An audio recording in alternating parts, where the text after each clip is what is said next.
Thomas's train. Thomas often grumbled because he was not allowed to pull passenger trains. The other engines laughed. "You're too impatient," they said. "You'd be sure to leave something behind." "Rubbish," said Thomas crossly. "You just wait, I'll show you." One night, he and Henry were alone. Henry was ill. The men worked hard, but he didn't get better. Now, Henry usually pulled the first train in the morning, and Thomas had to get his coaches ready.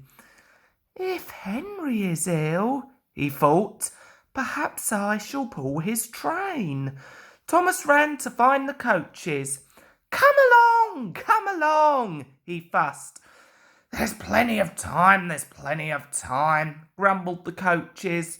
He took them to the platform and wanted to run around in front at once, but his driver wouldn't let him.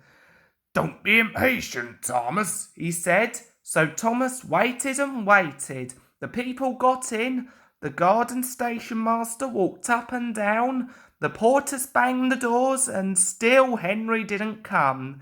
Thomas got more and more excited every minute. The fat director came out of his office to see what was the matter, and the guard and the station master told him about Henry. "Find another engine," he ordered. "There's only Thomas," they said. "You'll have to do it then, Thomas. Be quick now." So Thomas ran round to the front and back down to the coaches, ready to start. "Don't be impatient," said his driver. "Wait till everything is ready." But Thomas was too excited to listen to a word he said.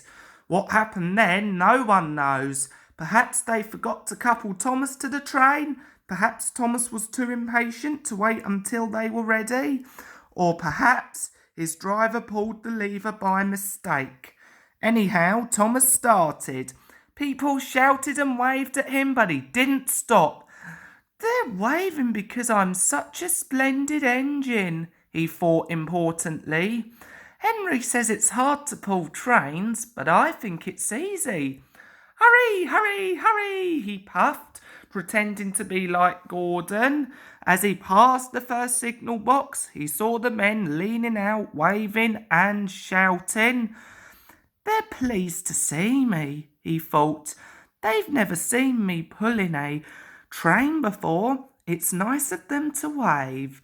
And he whistled, "Peep, peep, thank you," and hurried on. But he came to a signal at danger. "Bother," he thought. "I must stop, and I was going so nicely too. What a nuisance signals are." And he blew an angry peep, peep on his whistle. One of the signalmen ran up. "Hello, Thomas," he said. "What are you doing here?" "I'm pulling a train," said Thomas proudly. "Can't you see?" "Where are your coaches then?" Thomas looked back. "Why, bless me," he said, "if we haven't left them behind." "Yes," said the signalman. "You better go back quickly and fetch them." Poor Thomas was so sad he nearly cried. "Cheer up," said his driver. "Let's go back quickly and try again." At the station, all the passengers were talking at once. They were telling the fat director, the station master and the guards what a bad railway it was. But when Thomas came back and they saw how sad he was, they couldn't be cross.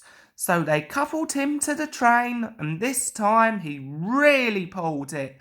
But for a long time afterwards, the other engines laughed at Thomas and said, "Look, there's Thomas who wanted to pull a train, but forgot about the coaches."